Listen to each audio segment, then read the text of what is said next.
Assalamualaikum warahmatullahi wabarakatuh.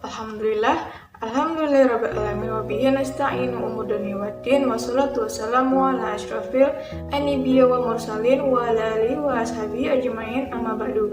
Perkenalkan, nama saya Aulia Rabigama, NPM 1901011031. Di sini saya akan membawakan materi dengan judul Asbabun Nuzul. Apa sih Asbabun Nuzul itu?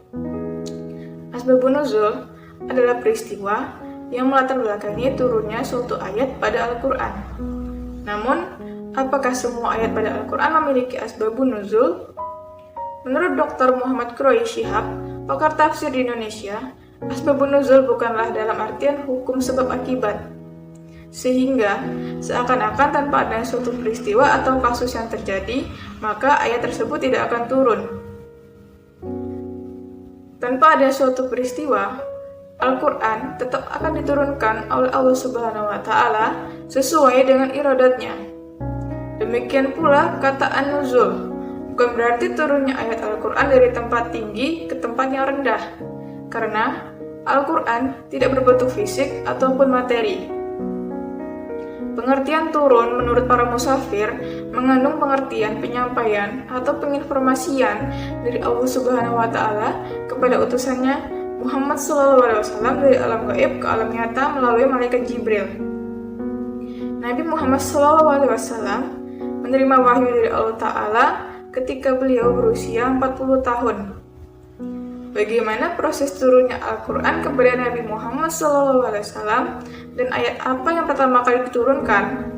Habib Alwi mengatakan, Allah Ta'ala menurunkan Al-Quran kepada Rasulullah SAW secara bertahap melalui malaikat Jibril.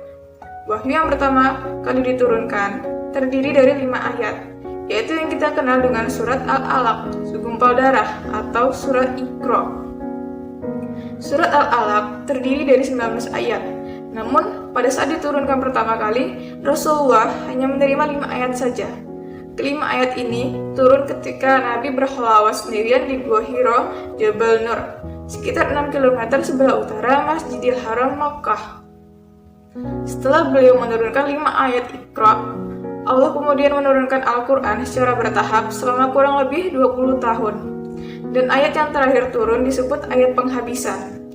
Turunnya ayat penghabisan ini, menurut pendapat para jumhur, ialah surat Al-Ma'idah, yang artinya, pada hari ini telah aku sempurnakan bagimu agamamu, dan aku telah cukupkan untukmu nikmatku, dan telah aku pilih Islam menjadi agamamu. Apa yang kami terangkan ini adalah pendapat yang masyhur dalam masyarakat. Menurut sebagian ahli, bahwa ayat yang tersebut turun di Arafah. Dan di antara hari Arafah dengan wafatnya Rasulullah cukup lama, yaitu sekitar 81 malam. Jumlah surat Al-Quran ada 114 surah, dan dikatakan 113 surah karena surah Anfal dan Bara'ah dianggap satu surah. Jumlah ayatnya sebanyak 6.200. Ayat terpanjang adalah ayat tentang utang piutang, sedangkan surat terpanjang adalah surat Al-Baqarah. Sekian materi yang dapat saya sampaikan. Kurang lebihnya saya mohon maaf. Wabillahi taufiq wal hidayah. Wassalamualaikum warahmatullahi wabarakatuh.